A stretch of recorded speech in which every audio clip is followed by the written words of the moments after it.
हमें धान के लिए, शुगर केन के लिए, गेहूं के लिए सही दाम कभी नहीं मिलता। क्यों? तो इन दो सवालों के जवाब मैं आपको देने आया हूं।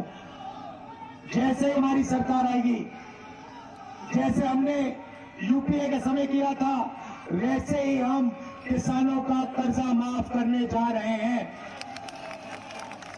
और सिर्फ एक बार नहीं भाई, हम किसानों का एक कमीशन दिखाएंगे और जब भी किसानों को कर्जा माफी की जरूरत होगी, वो कमीशन किसानों का कर्जा माफ करेगा।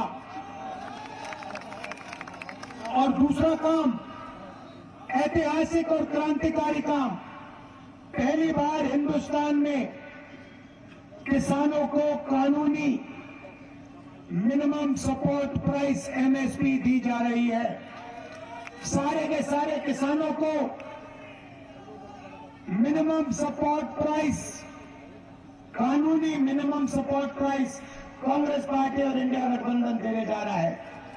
अब यहां मजदूर बैठे हैं, खड़े हैं, आप कहोगे गरीबों के लिए आपने काम किया, किसानों के लिए काम किया, मजदूरों का क्या होगा?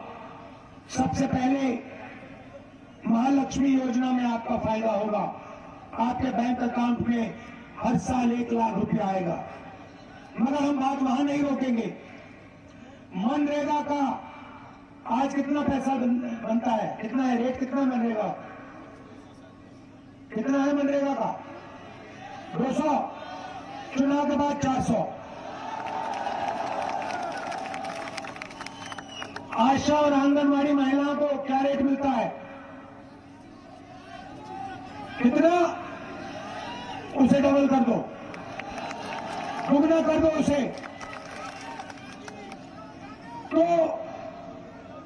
दो चीजें आपसे कहना चाहता हूं। सबसे पहले संविधान की रक्षा, और दूसरी चीज, जितना पैसा नरेंद्र मोदी जी ने अरबपतियों को दिया है, उतना पैसा इंडिया गठबंधन की सरकार, कांग्रेस पार्टी की सरकार गरीबों को, किसानों को, मजदूरों को देने जा रही है।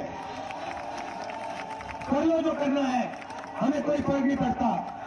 आपने देखा होगा, ये मीडिया वाले यहां बैठे हुए हैं, भाई और बहनों, मीडिया वाले कभी किसान की बात करते हैं, मजदूर की बात करते हैं, गरीबों की बात करते हैं? ना। मैं आपको बताता हूं क्यों नहीं। मैंने आंकड़े निकाले। भाई और बहनों, हिंदुस्तान में पिछड़े वर्ग के कितने लोग? सन्नाटा छा गया, किसी को नहीं मालूम। कितने लोग हैं पिछड़े वर्ग के हिंदुस्तान में? किसी को नहीं मालूम।